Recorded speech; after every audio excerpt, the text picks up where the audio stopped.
I'd like to welcome everybody to this meeting of talking about socialism from a Marxist point of view. My name's Zarah Lawrence and I'll be facilitating the meeting this evening.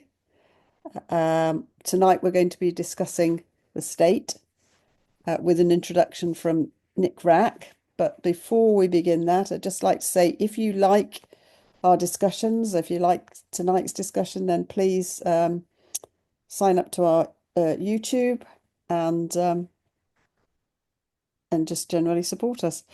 So tonight, Nick's going to be talking about sorry, forgive me, before I start that, we have got apologies from Edmund Potts tonight, who isn't well. So tonight, Nick's going to be introducing briefly on the state. What is the state? Is it an independent body that works for the good of society, or is it an arm of capitalism that is literally an arm in the sense of armed bodies of men, amongst other things? Anyway, Nick, if you want to kick off, and I'll let you know when you've got 5 minutes left. Okay, well, thanks, Saraya, and thanks, comrades, for coming. There are a few of us this week, and I thought, for a number of reasons, not least pressure of work, that I'd keep this introduction shorter than usual. That's a promise that I'm likely to break. But also so that we can have a bit more of a conversation and a lot of discussion, because in my opinion, the question of the state is quite a difficult one, and it's often misunderstood, and particularly on the left and the socialist left, and by that I include the majority of the socialist left, which is social democratic, have, in my opinion, a mistaken approach to the question of the state. So it goes without saying, or it perhaps does need saying, that those of us that organise talking about socialism from a Marxist point of view are Marxists. And so when we talk about socialism, we continue and insist on making the point that we don't see socialism as being a sort of liberal version of capitalism. We don't see socialism as something that can exist alongside the profit system. We see socialism as a society that comes into existence after the profit system has been abolished, after the owners of private capitalist industry and services, ownership of the land, the minerals and so on, after they have been expropriated. And instead of having a tiny minority class running society based on the exploitation of the majority working class, we have a society in which everything in all the means of production, rather, are owned democratically in common by all, and therefore can be planned, managed, and run democratically by all in the interests of all. And what that implies, or what it means that socialism is a society in which classes no longer exist. And it also means, from a Marxist point of view, that there is no state. So what does that actually mean? So Marx was clear that socialism or communism, he used the words interchangeably, and so do I, that's not a common agreed position on the Marxist left even, never mind the broader socialist left. But that's my approach. So first of all, then, what do we mean by a stateless society? And this sometimes causes confusion even amongst Marxists, because if you look at the state today, it does two things. It rules, or it is used to rule, to defend capital. So you can look on the state as those institutions collectively which defend the rule of capital or the rule of the capitalist class, those people that benefit from capitalism.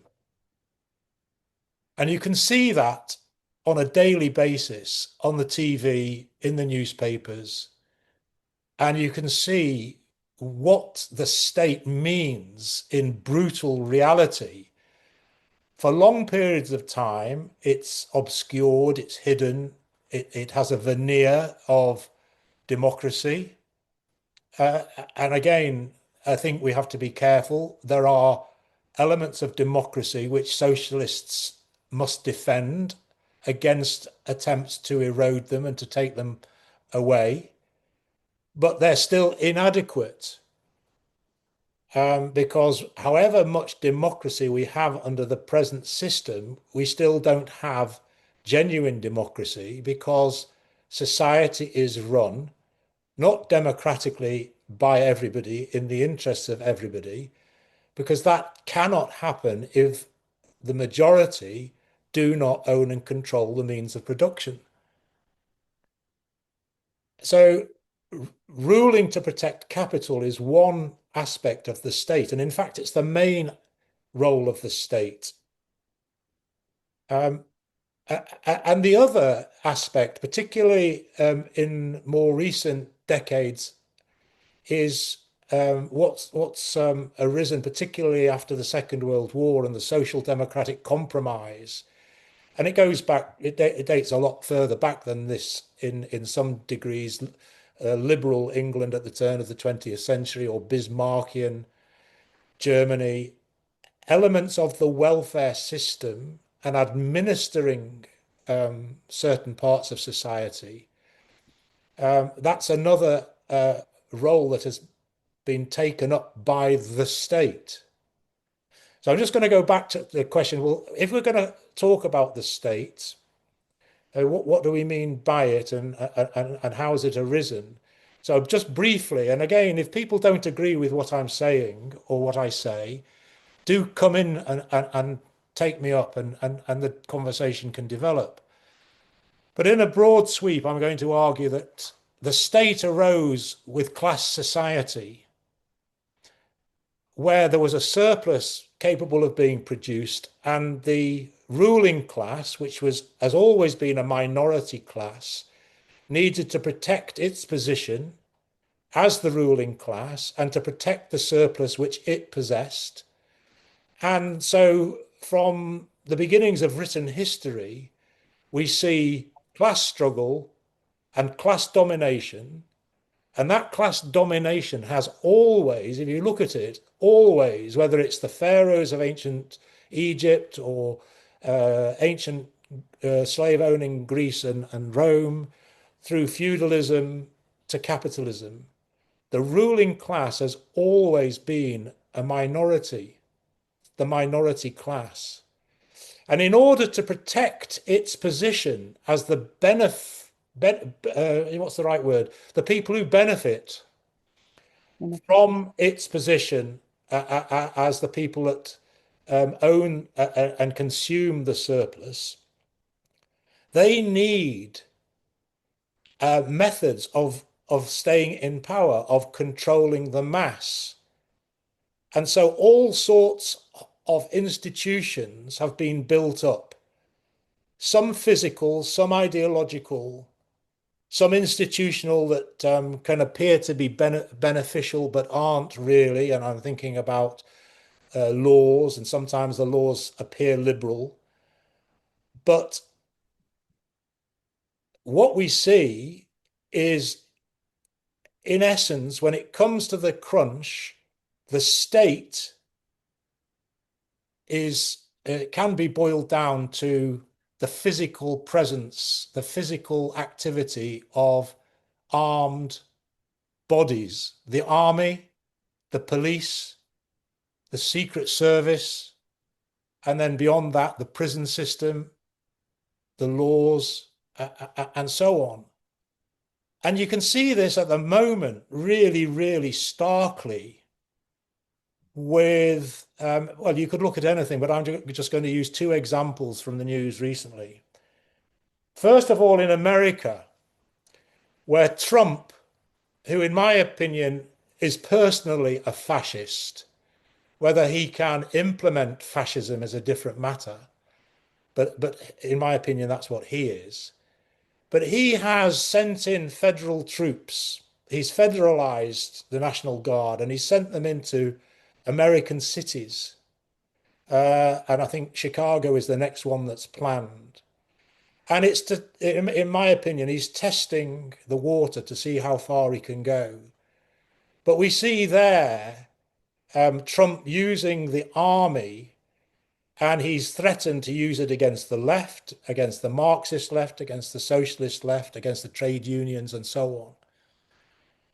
And that is what makes up the state in the last resort. And then the other, of course, is the police. And again, the idea that the police are there to protect us from crime and so on. Whereas what we see in the reality, perhaps the best example from recent decades in Britain is the 1984 miners' strike, where the role of the state, the role of the police epitomised the role of the state in smashing the most militant, the most advanced section of the British working class and taking them on and smashing them up.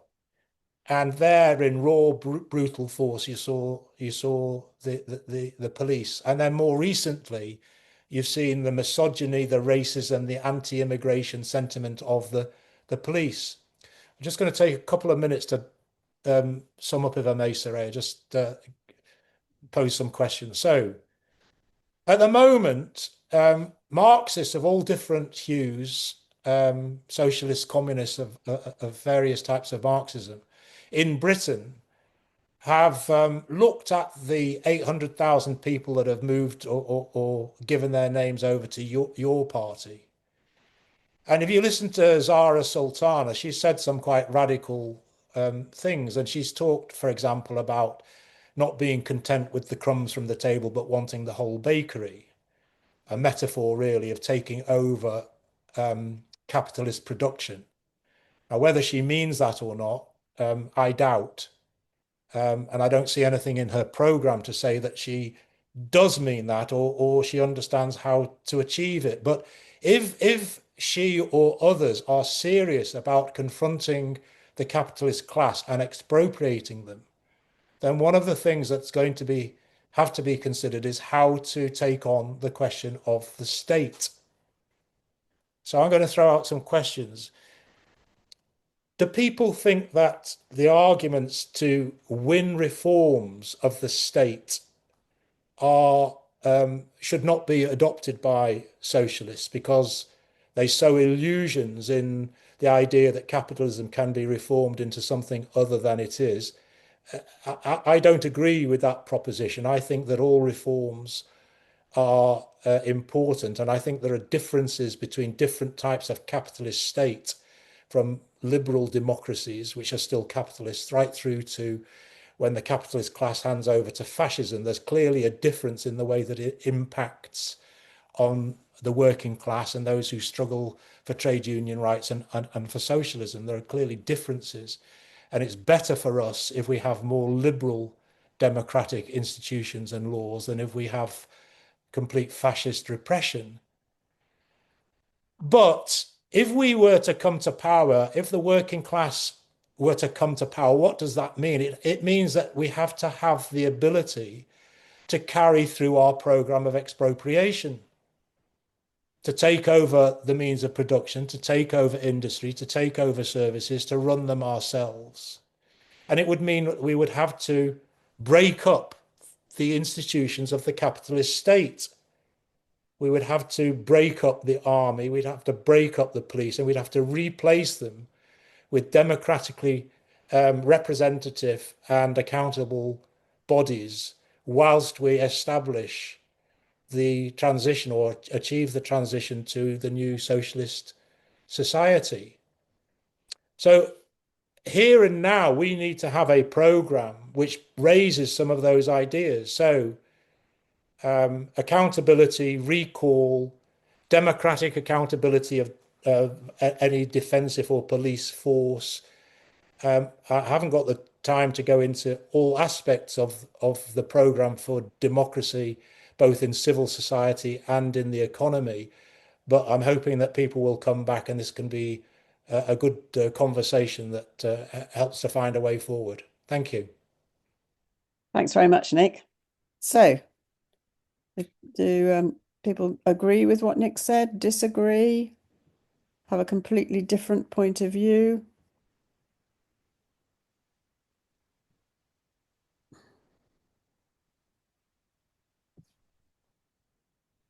So people have put things in the chat, but if they want to just come in and say them, that'd probably be preferable.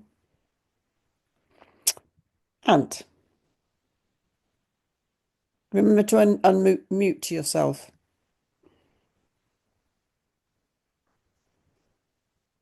Ant, can you unmute yourself?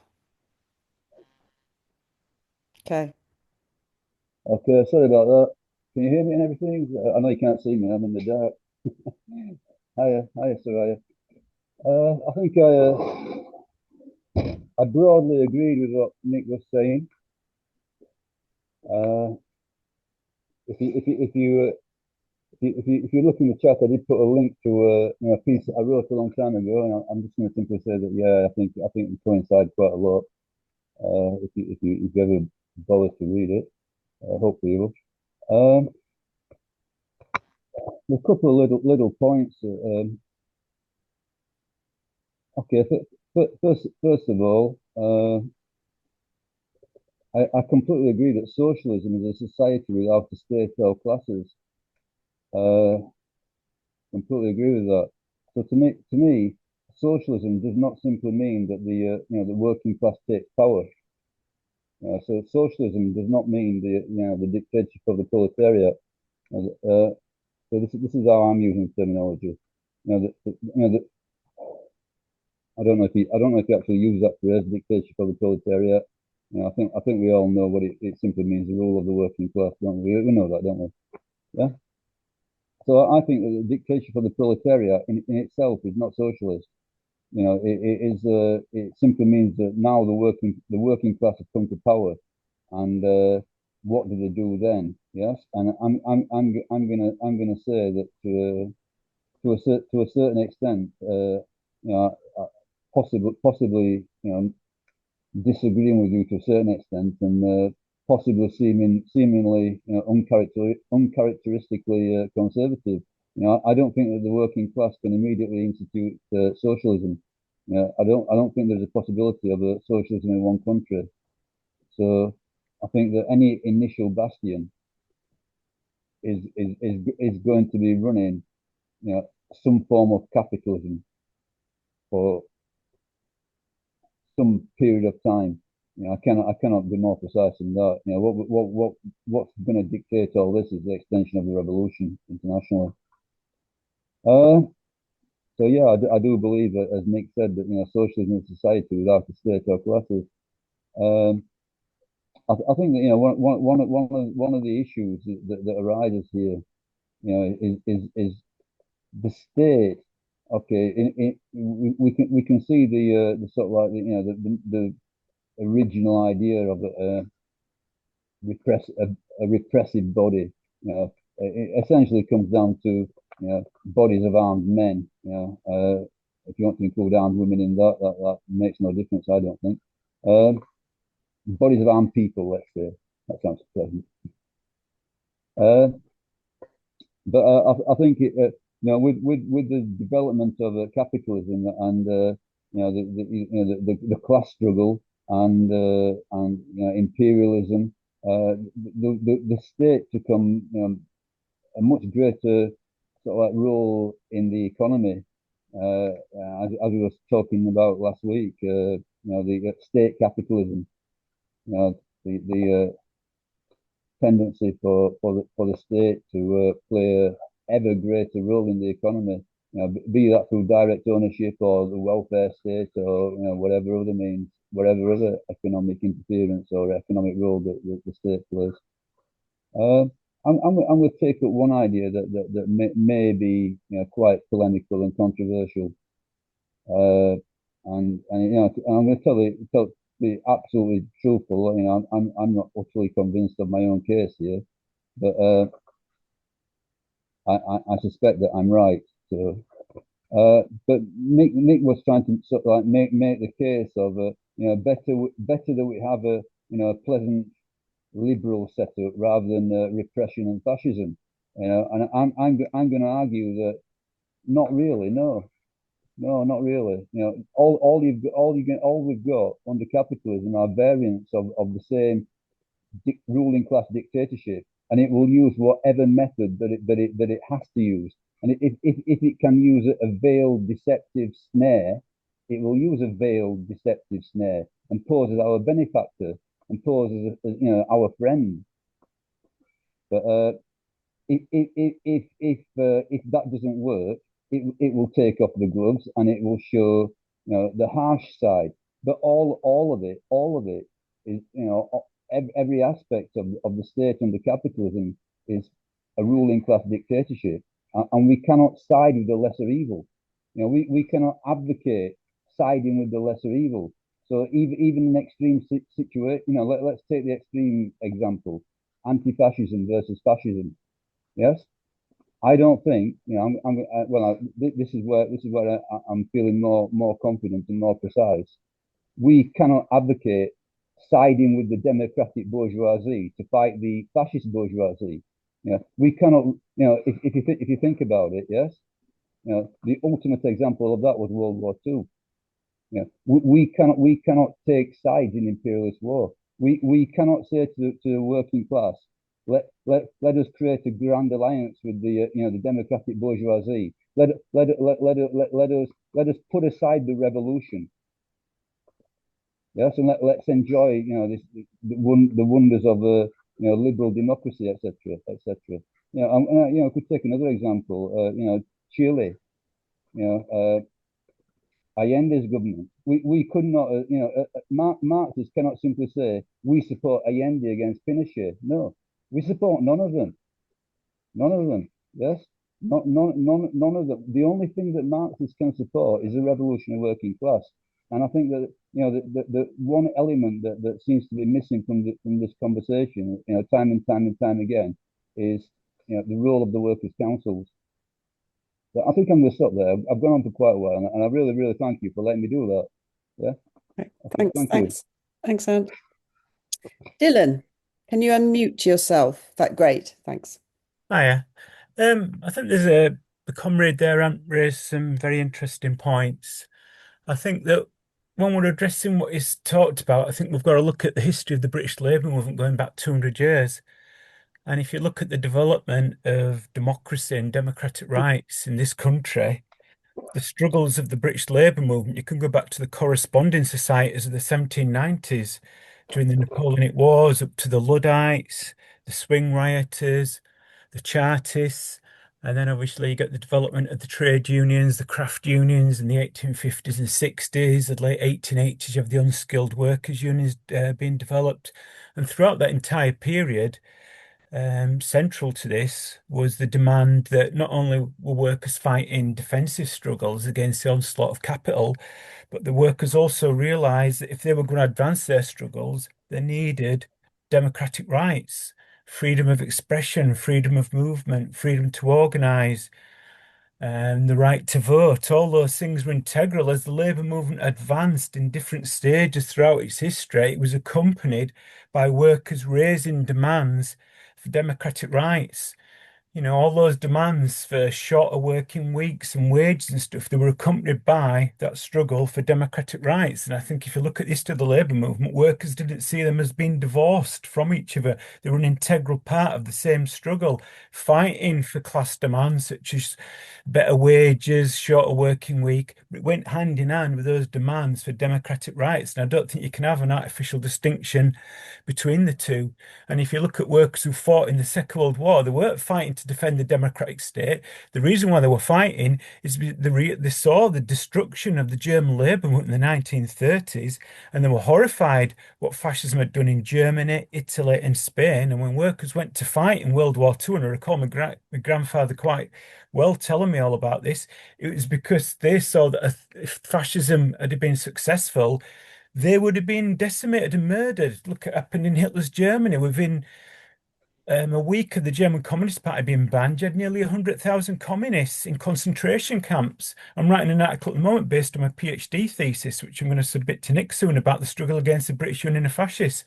And the BUF, the reason why the BUF is defeated in 1934, it suffered a massive defeat in 1934, then it had a period of retreat, then it raised its ugly head in 1936, and then it got defeated again. And it was a mass movement from below, led by the Communist Party rank and file in 1934 and 1936, which defeated the British Union of Fascists. Nothing to do with the democratic state, as Herbert Morrison claimed and others. Nothing to do with the Labour Party, nothing to do with the TUC, because they opposed this mass movement from below, which destroyed the black shirts.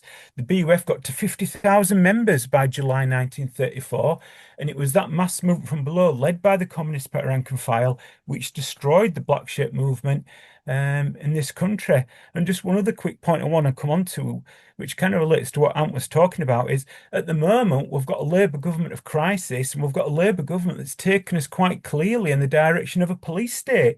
You've got the Online Safety Act, which has been used to institute massive censorship across the internet, and it's tightening the screws and adding further additions to the Online Safety Act week by week. We've got mandatory digital ID coming, which Starmer said quite clearly is not just about having access to a job, it's going to be about having access to your bank account, and that will be a totally totalitarian China-style situation if we get mandatory ID.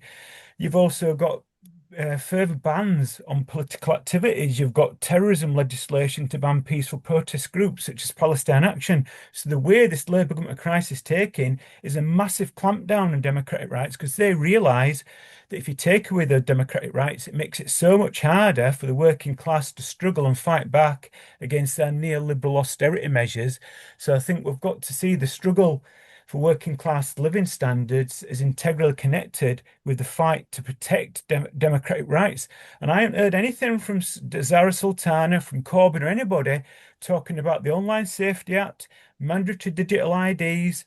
I haven't heard them talk about any of this stuff. If you go on YouTube, it's overwhelmingly right-wing channels that are talking about this, and it shouldn't just be the domain of the right who talk about fighting back against the Online Safety Act, fighting against mandatory digital IDs. It's got nearly 3 million signatures on the government's website, and it's been portrayed in the liberal media as a right-wing issue. It's not a right-wing issue. This has got to be an issue for the socialist left, that we take up the defense of democratic rights.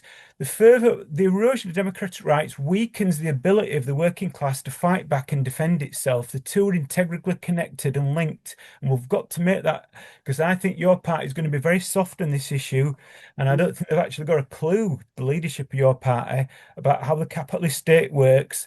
They conveniently forget what happened to Harold Wilson when he was Prime Minister in 1974, where the British state were organising a coup to actually get rid of Wilson. And when Wilson retired under very mysterious circumstances, I would say that he got word of that impending coup, and maybe that's a fact why he did step down, but that's another discussion for another time. So I'll just leave it there for now. Thanks very much, Dylan. That raised some very interesting points. Welcome to John Henry, who's joined us a little later, but welcome. And does anybody else want to come in on some of the points that have been made? So, for example, okay, so Frank has put trade unions' defensive measures when capitalism is in decline. Marxists can assert themselves in leadership struggles to wrest power from social democrats like Corbyn. It'd be good if you could flesh that out, Frank, if you felt like doing that. Okay. So, what do comrades think about what Ant said, that any initial body is going to be administering, I think it's any initial body. I'm not going to call Ant in just yet because otherwise it just turns into one person talking. Any initial body is going to be administering, I think I understood it as being initial body of workers in power, is going to be administering capitalism. Is do comrades think that we get to the point where workers actually have taken power, that they are going to say, oh, right, we've got the power now, so we're just going to do the job of capitalists for them? Or are they going to, having reached the conclusions of the need to take power, that you can't have a kind capitalism, that you can't have a social democracy that meets our needs, are they going to just stop there? I find that illogical. If the conclusion has been reached by the mass of the working class, the class in society that has the power to change society, if they've taken power, then why would they stop? Why would they be saying, yes, well, we've done this so that we can manage things? Surely, oh, sorry, I could just seen that Janet had somehow been kicked out. Maybe she lost her connection. Oh, good, you're back, Janet. It seems to me to be completely illogical, and that there would be something very odd that on the one hand, you have the majority of society reaching the conclusion that you need to take over, but you reach power, which you must reach by saying this is what we need to be doing, i.e., something not capitalism. But then you stop short and you keep the capitalist system. I know that this is a theory that others have. I know that I think the Communist Party of Great Britain has this idea that there's going to be a period of when the workers take power, they are going to administer capitalism for a while. I've never understood how you go from taking power to thinking you need to administer capitalism, and then how you suddenly reach a different conclusion that you need to get rid of it. But I'd be interested in what others have to say or think about that. As I said, Ant, I'm not ignoring you, but I'm just... Nick, you've got your hand up. I just wanted to put in another question. Generally, I mean, I thought Ant raised some interesting points, but I agree almost completely with Dylan's approach, and I just want to ask some questions because I think everybody must have an opinion on these issues. Are we better having anti-trade union legislation, or would we be better if we could get it removed? Are we better having the right to vote, or would we be better having the right to vote removed because that would reveal the true reality of capitalism? And I think you could approach that issue on any number of issues. Would it be better if we had the right of recall, revocability of MPs and the right of recall, or would it be better if we carried on with the corrupt system that we've got at the moment? Would it be better if we outlawed lobbying and the buying of MPs, or would it be better if we could ban it? I think the problem that Ant has identified, which has some merit, is that if that's all we do, campaign for reforms without also raising the need to change the system, that's where we would fall into the trap that Ant is pointing to. But I think we can do both. And I think that only by doing both can we win those who don't yet agree with us to the idea that the only true defenders and the only true democrats in society are the communists. Thanks, Nick. So I don't know if it's Jane or it's Toby, but I'll bring No, you, and then it's Toby. Okay. Okay. Yep. Okay. I agree with Dylan and with what my picture seemed to vanish from this, but never mind. I agree with Dylan, and I agree with the kind of line of argument that Nick was advancing. Sorry, it's a little disconcerting when you're seeing pictures of all sorts of things and not any of you in the meeting. Okay, Jane's got me back so I could actually see you all. And you can see me, presumably. Okay. Look, I think there is a difference between fascism and liberal bourgeois democracy. I'm sorry that Ant doesn't really agree with this, but I mean, do you want a situation in which working class militants and other leftists and sort of rounded up and chucked out of aeroplanes like they were in Argentina? Do you want people put in a football stadium and massacred as they were in Chile, that sort of thing? I mean, that is worse than anything we've had. Look, I mean, I remember, look, I'm not saying I was there or anything, but I remember the Battle of Orgreave. I remember being on a demonstration in March '85, which the police attacked, a demonstration for the miners in London. But anyway, look, yeah, the capitalist state, whether even Thatcher was more liberal than Pinochet and Badilla and people. I mean, about the Second World War, I'm sorry, but I think that there was a right side and a wrong side. And look, the workers who were fighting in the British Army may well have thought, I think some of them more than others okay, but hang on to your guns and if necessary turn them against your officers. But in the first instance, you have a go at the Nazis because the Nazis are worse. But that doesn't mean that they wouldn't have gone further. I mean, look, the forces vote for the Labour Party at the end of the war, and the fact that they were the reformers were in part because the ruling class was bloody scared that the troops that had been involved in fighting against the Nazis might go further. And,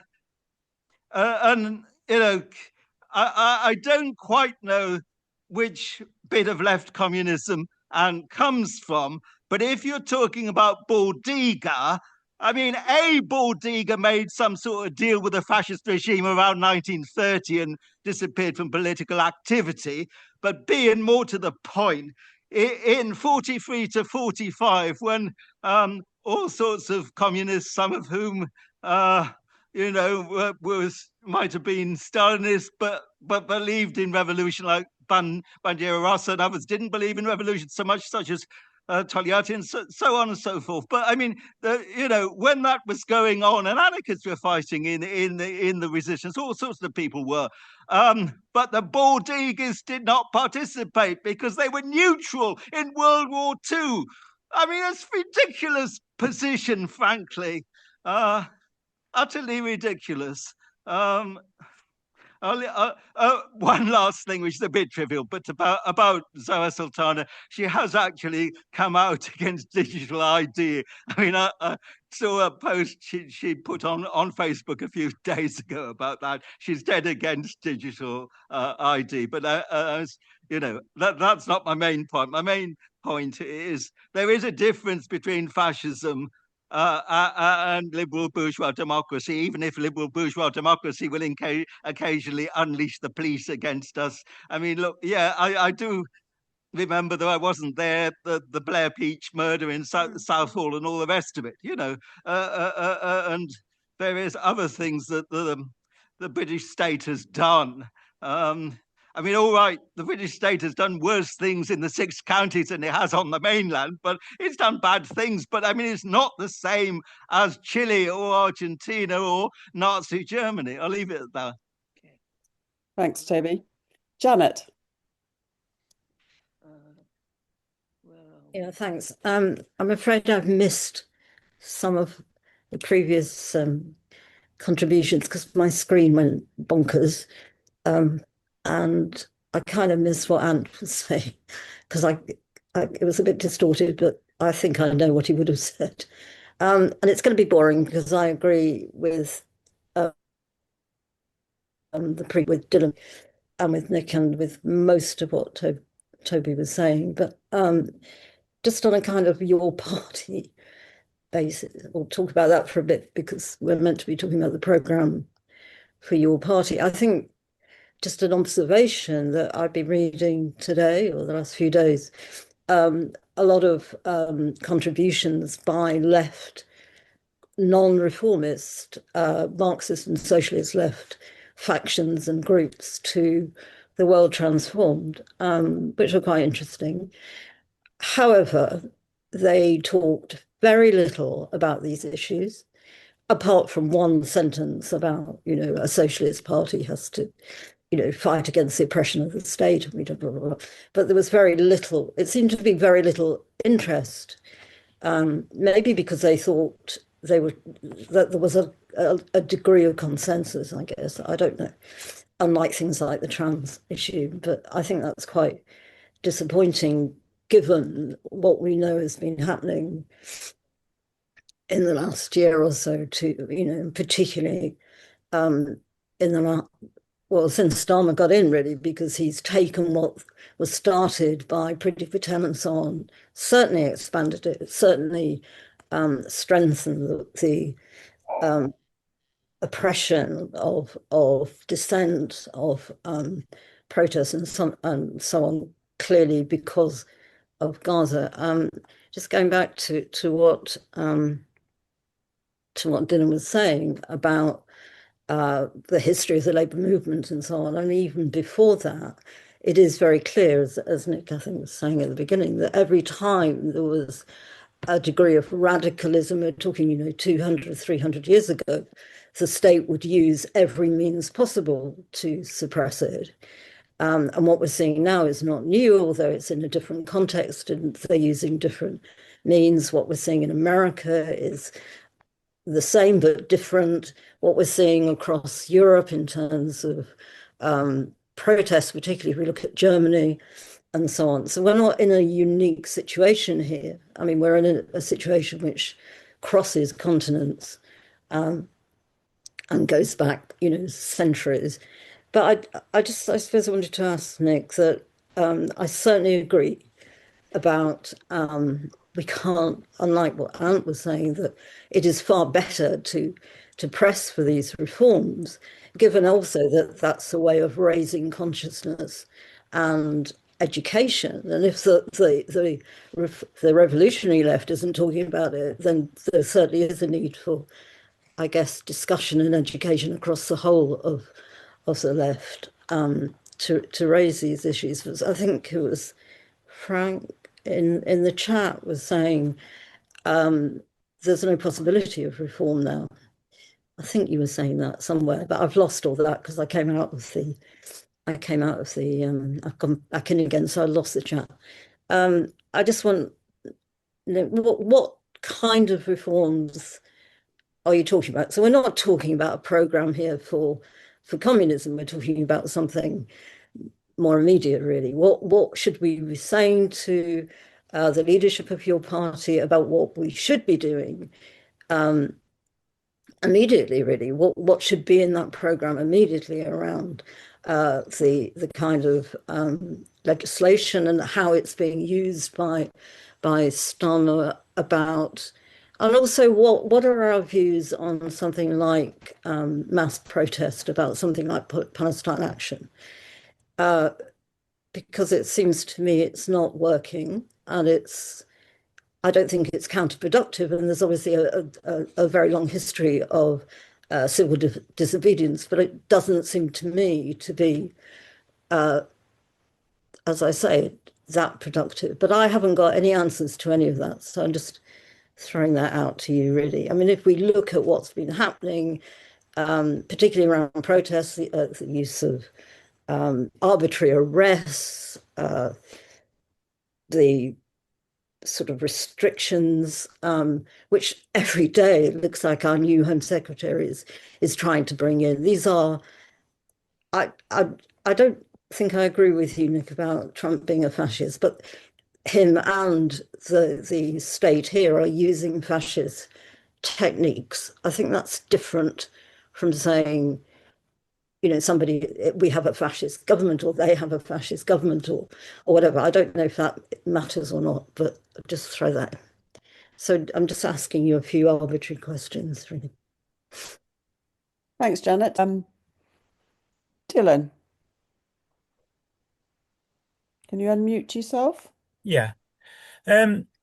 What concerns me, and I think it comes across in this discussion, but also from following the rest of the left, is I think a lot of people on the left that don't really understand the implications of what this Labour government is doing. If you look at just the Online Safety Act, it's all dressed up in this, oh, think of the children and protect the children.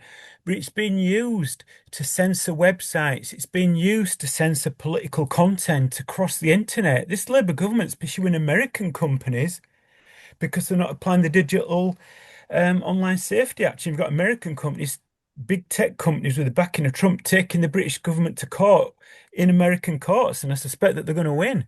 And it's saying something that you've got a big tech American companies taking the British government to court, and they're dressing it up as defending free speech. But the Online Safety Act has nothing to do with protecting children. It's all about censorship. And once the state gets a little wedge in, we always know that once it's got into practice, then it's expanded massively. And the same thing goes with digital ID. It's nothing to do with stopping illegal immigration because it won't stop it anyway. If employers want to employ people illegally, they will pay them in cash, and they'll find ways around it. That's not going to stop people working illegally in the British economy. And I think that's been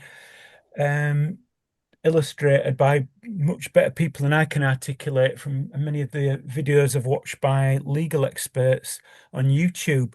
But Starmer's already making it clear, and lots of other MPs are, that once they bring in digital ID, and they're thinking about, they want to bring it in for 13-year-olds, they're also going to use it, like I say, to give people access to the bank accounts, giving people access to benefits. So you're going to have a panopticon surveillance state similar to what you've got in China, where every aspect of your life, from the moment you step out the door to wherever you go, shops you visit, what you're doing at work, where you park your car, every aspect of your life is going to be monitored by the state. And we always know that there's going to be mission creep. Once that legislation gets in, then it's going to be expanded, just as the government currently are expanding the powers to do with the Online Safety Act. And we've got to fight hard against this. And I can't understand those comrades who argue that, such things aren't important for us. Because if those things are brought in and they're expanded, they're going to be used to clamp down on workers' ability to fight back, whether it's strikes or community action. The capitalist state will use those measures and then they'll use them to attack us. So we've got to fight back and defend all those things. Never mind the fact that the working class does have a collective memory. And as I pointed out before, every advance that the working class made in terms of on the industrial front, it was accompanied by workers putting forward democratic demands. And if you look, just looking at the history, it shows that conclusively, and you can't divorce one from the other. But I don't think a lot of comrades fully understand how important it is. I remember talking to my grandfather when he was in the army and how he talked to his comrades when he was in a prisoner of war camp, and they used to talk at length about democratic rights, and it was inextricably linked with the fight against fascism. They had no illusions that they were fighting for king and country, maybe in the First World War, but the Second World War was a totally different war, and lots of working class men who fought in it had a very different consciousness when they were actually there in the trenches fighting against the Nazis, and they had a very, very different attitude. They realized the Nazis were a physical danger to themselves and their families, nothing to do with defending the bourgeois state or any of those kind of things. So I do feel a bit frustrated by so many people left who don't take this issue of democratic rights seriously enough, because the state, once they get the foot in the door, they will expend it and they'll smash that door off its frames, and then the working class will suffer and not be able to defend itself, and we're going to see a further aggression. Let's be clear, the working class has never recovered from the defeat of the miners' strike in 1985. The trade union bureaucracies have let themselves be bound hand and foot by all anti-trade union legislation. And ever since the miners got defeated, the Labour government in this country has been fighting with one arm tied behind its back. Well, if I tell you, if they get through mandatory digital ID and this Online Safety Act creeps and creeps and gets bigger and bigger, then we may well end up with two arms tied behind us back fighting against fighting for working class advances in this country. In fact, we won't be doing advances. We're going to be rolled right back. And we're going to go back decades before the Second World War. So I can't emphasize strongly enough, comrades, you should read it. Read what's in the Online Safety Act. Read what's in the proposals for digital mandatory ID, and then maybe you'll have a deeper comprehension of what severe threats they represent to the working class and the struggle for socialism. Thanks, Dylan. I think I'm just going to bring myself in briefly. I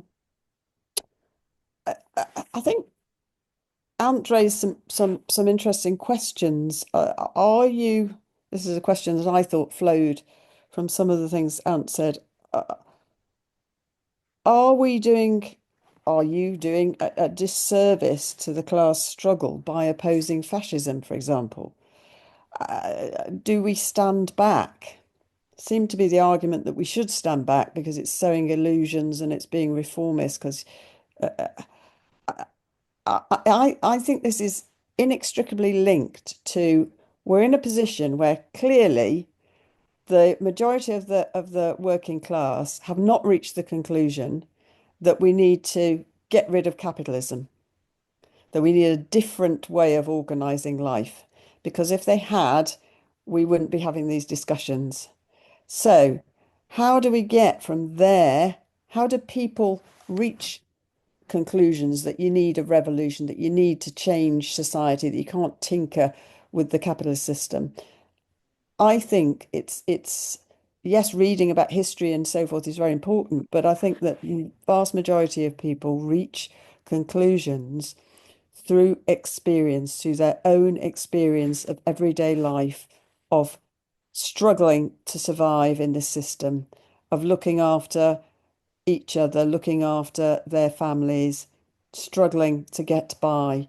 And so if the struggle is that people have reached the conclusion that fascism, which wants to take away every right, which wants to crush the working class, that you need to fight against it. I see that as a positive thing. In Italy, in the Second World War, fighting against fascism in Italy, those who fought against fascism, those who joined the partisan movement, actually did reach conclusions. They wanted to go further. They wanted to get rid of the capitalist system that had created the war in the first place, that had created fascism in the first place.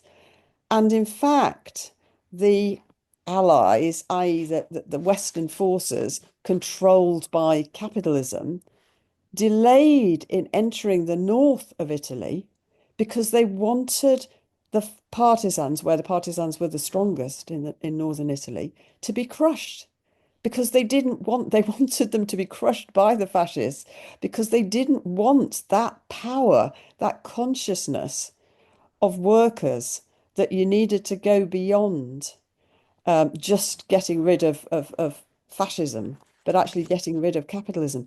They wanted it to be crushed. So was it wrong then?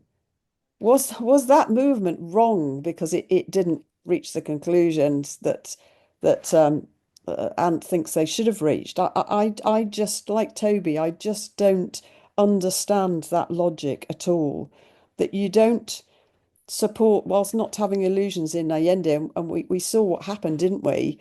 That his actions led to the defeat of the working class. But do we not oppose dictatorship?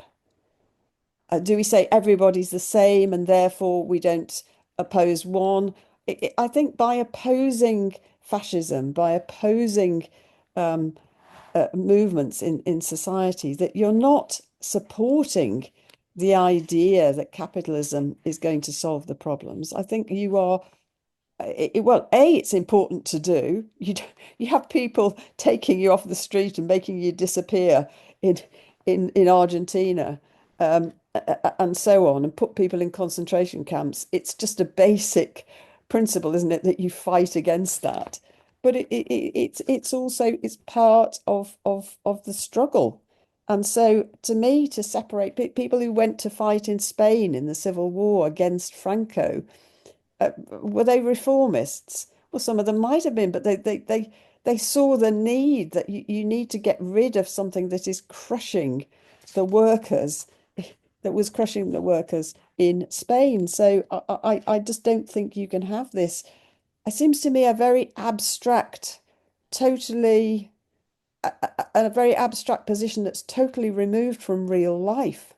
And that actually, if you're wanting to engage and have a dialogue with people to argue that we need to get rid of the capitalist system, that we need communism, you're going to completely close yourself off from the very people you want to talk to. If you take the position of, well, no, it's a waste of time and you're just sowing illusions if you engage in this sort of thing. I mean, there was an entry, and I can't see it now, but yeah. So, well, Ant's put something. You want rights, nice capitalism, abandon revolution. I think the idea that people, well, I've said it already. People do not go from A to Z in one step. There are the intermediate, and much as we would like it, it would make everybody's life easy, wouldn't it? But it isn't, that isn't the way people reach their conclusions. So I do think it actually, it's not saying democratic rights or whatever you want to call them, because they're rights that have been, people have lost their lives over in the past. That is something that's not worth it, and that it sows illusions. It's all very well to say that now, when people in the past lost their rights, were killed to fight against apartheid in South Africa. That's just one example. Were they just going for reformism? I mean, because look, they ended up with Mandela in power, who did not get rid of the capitalist system. But was it wrong for people to, was that sort of, were they fighting for a nice capitalism? No, they were fighting for their lives. And on the way, some people reached revolutionary conclusions. Not everybody, because there was Mandela, who'd been in prison all those decades, and he was in power, and it seemed like, oh, fantastic, we've achieved what we need to achieve. But people learn, only learn that that isn't enough by having experienced. Unfortunately, it would be nice to have shortcuts, and I don't. I can see Ants also put about all that. I don't know. All that happened in the USSR. Of course, Stalinism crushed and murdered and imprisoned and put in the gulags. That's not an argument to say anybody's supporting Stalinism. It's a question of fighting any form of oppression, wherever it is and whoever it's being waged by. That doesn't mean that if you're fighting against Stalinism, that you're sort of saying you want capitalism. It's not an either or. I don't think. Anyway, it anybody who hasn't spoken who would like to speak. I see we've got John Henry, we've got Peter B, we've got Vanda. Not I know Frank's posted, but anybody who would like to actually say something who hasn't spoken, that would be very welcome. Don't all rush. Okay. Anybody who has spoken who would like to speak again? Nick, do you want to come back in? I'll come back in at the end. Okay, great. Okay. Frank's posted, one day I'll find my Zoom voice. I don't know if that means literally you don't know how to or just it's a question of not wanting to speak just yet, and that's fine. So of course that's fine. Not wanting to force anybody.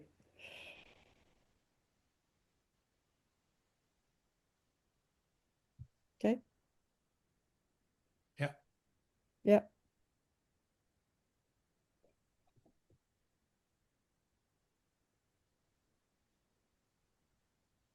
Sorry, are you calling me back in or? Oh, sorry. Yeah, yes, I was. Yeah. I thought you'd put your hand up to say come So in. for you to decide that we'd finished up. Well, it's just I'm not going to stretch this out. If nobody's got their hand up, you might as well come back in, Nick. All right. So actually, there's lots of really good discussion points that should be continued, uh,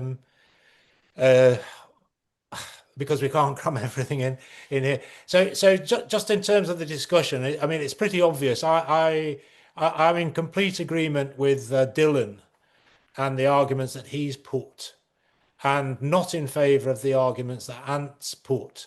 But Ant raises some interesting questions, and we've got to tease them out. I think it's important to understand that every single democratic right that we have in Britain or anywhere else in the world was forced from the ruling class through struggle. It was not just given out of the goodwill of the people that ruled, it was forced. That's the right to vote, the right to form trade unions. You go back to the Tolpuddle martyrs, you go back to I mean, Dylan mentioned the corresponding societies. People were transported because they supported the French Revolution and demanded parliamentary rights. Here in Manchester, we've got the Peterloo massacre of 1819 and so on. Working class struggle for the advance of democratic rights because they saw democratic rights and democratic space was important for them to pursue an improvement in their standard of living and their standard of life generally, whether that was wages or conditions at work and so on. We as communists or socialists, in the terms that I've explained, we are a minority in society. We have to win the argument and persuade people that we need the abolition of capitalism. So Adam's right in that we need to win people. But do we win people simply by saying we need socialism? Or do we participate in struggles which point out that the only ultimate solution to the problems that we face is the abolition of the society and the form of society that causes those conditions, but fighting also side by side with things that people would see as a gain? And I think you only need to look at why has there been such a plethora of anti-trade union legislation since Thatcher? And why hasn't it been repealed?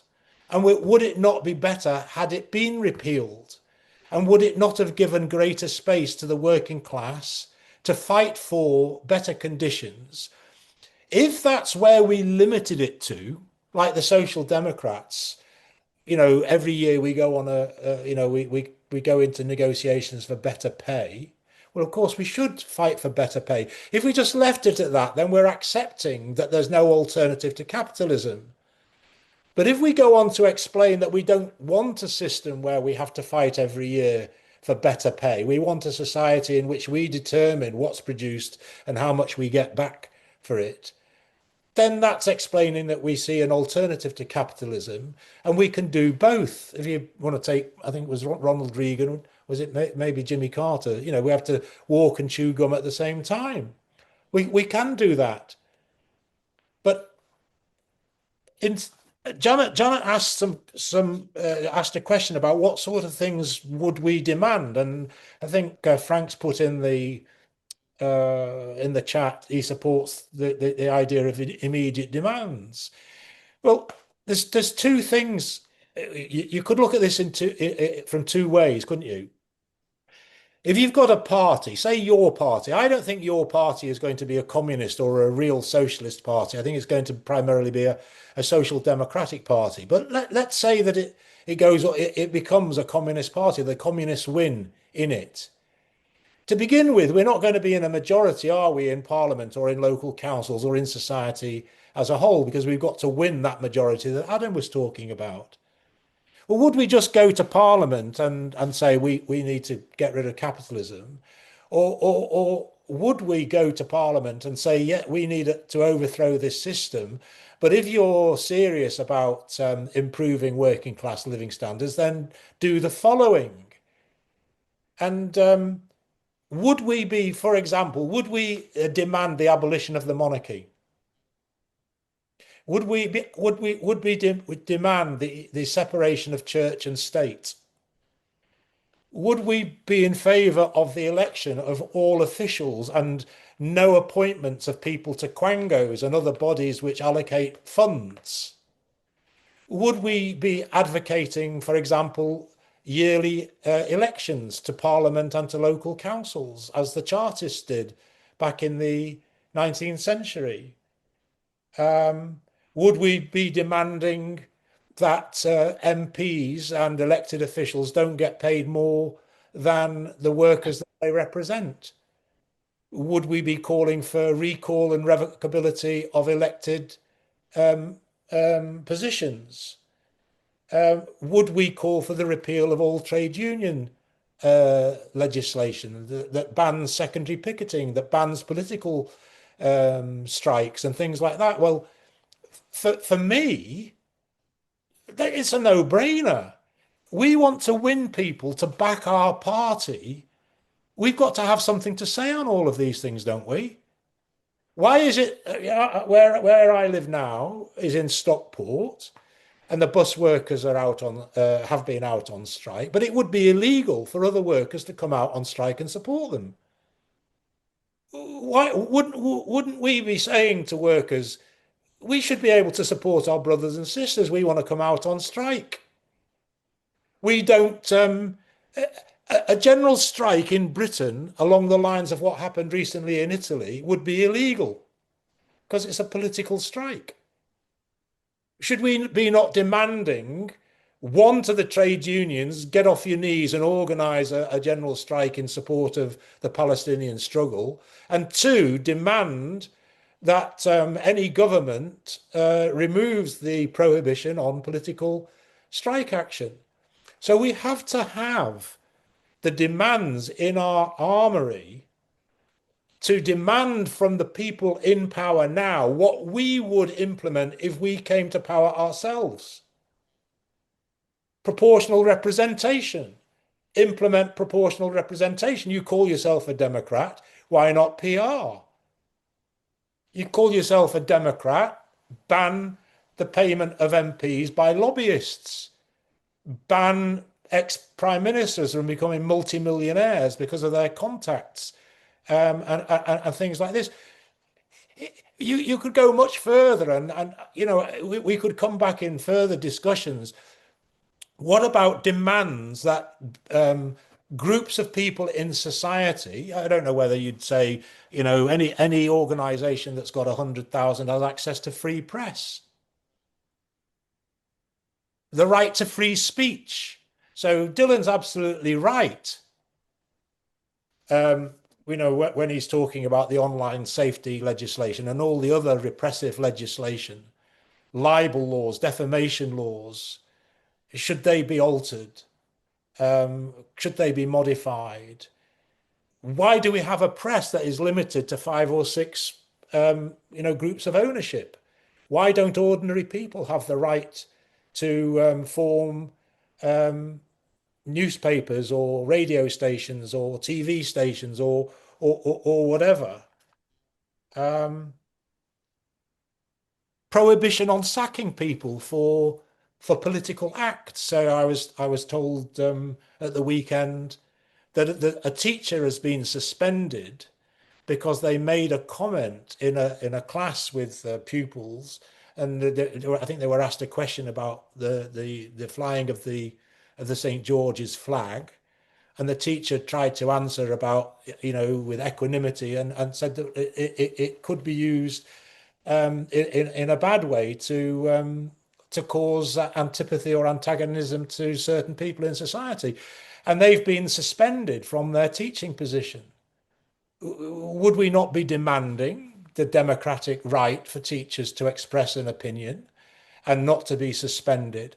So the idea that it's all or nothing, which I hope I'm not exaggerating, but that appears to be what Ant's position is. We either have revolution or we don't really, it's not really important. Yeah, It is absolutely important.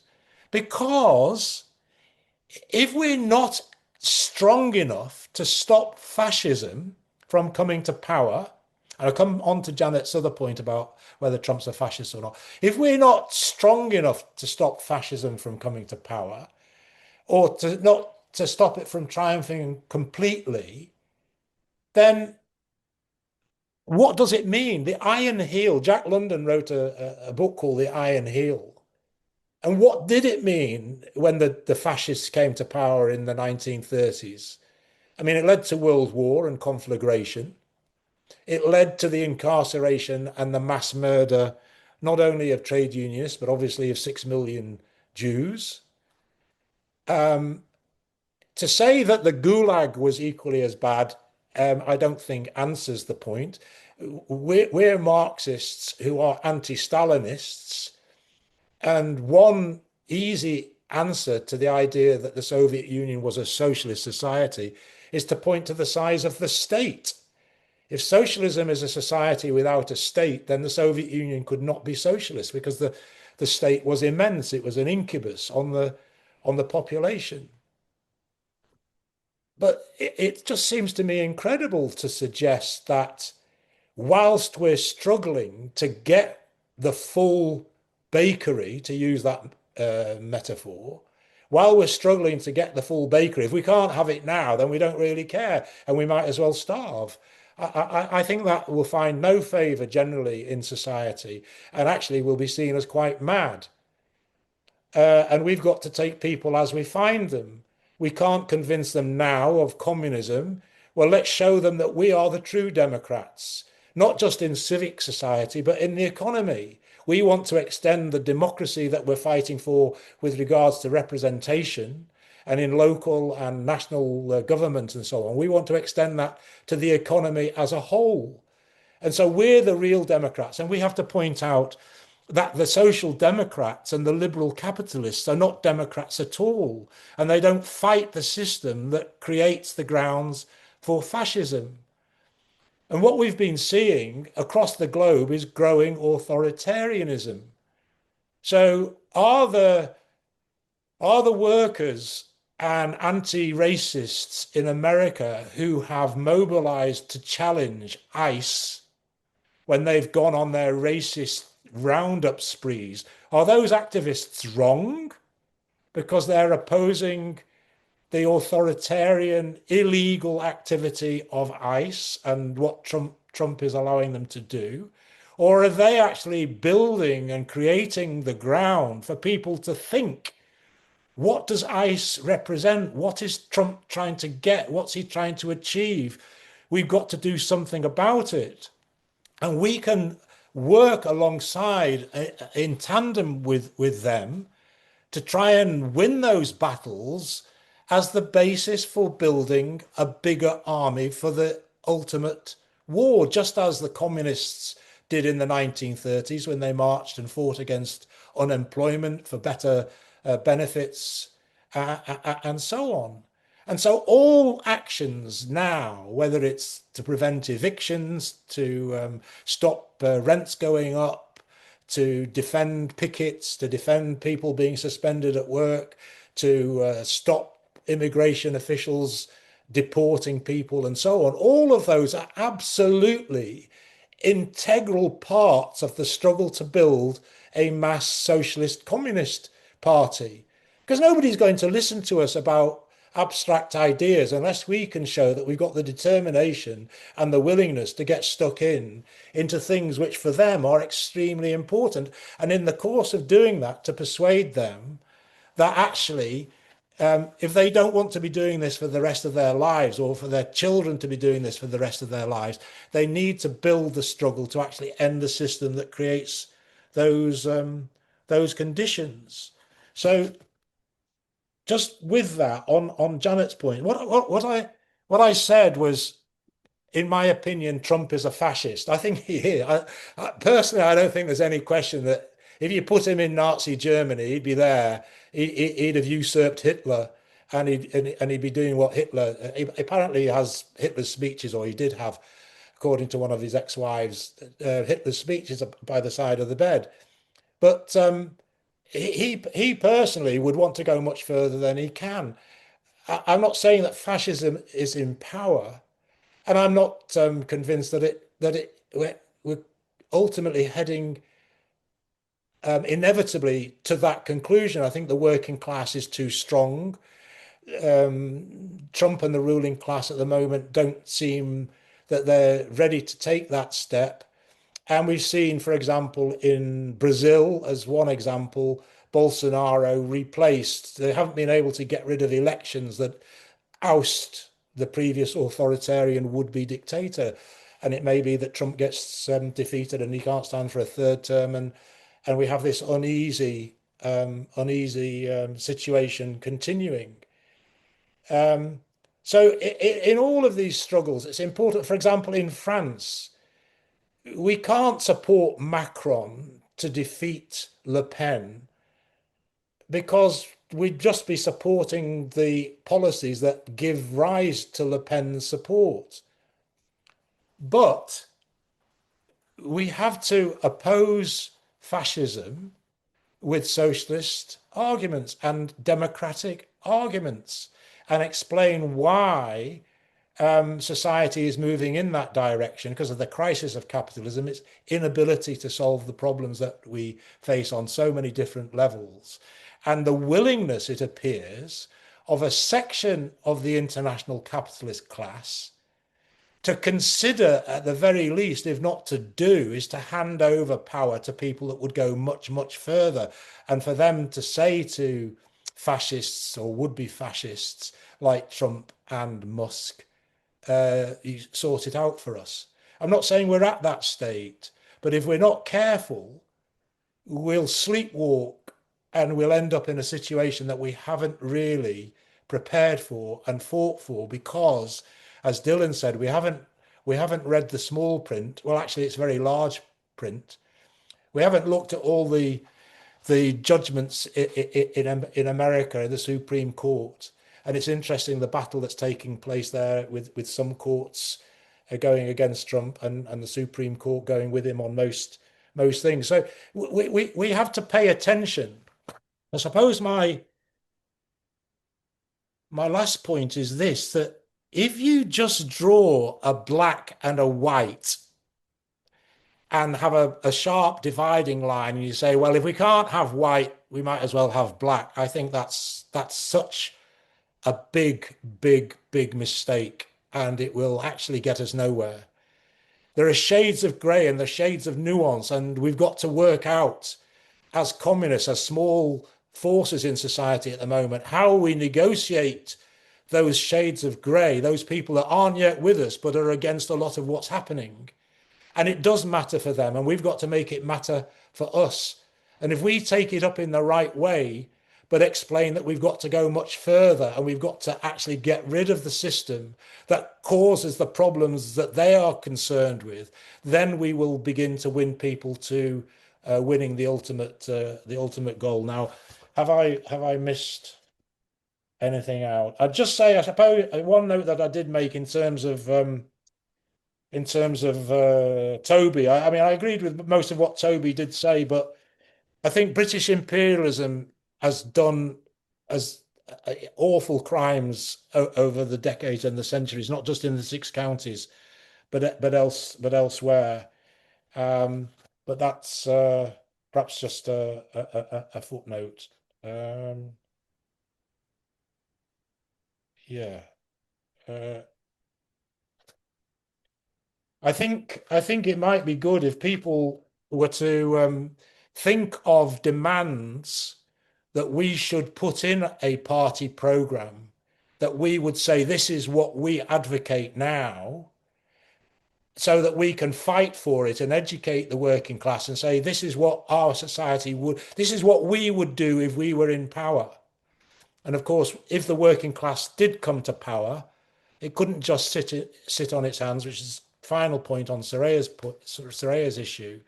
I don't think the working class could sit on its hands and do nothing. It would have to seek to expropriate the capitalist class, but Ant is absolutely correct on this point. Socialism, communism is international.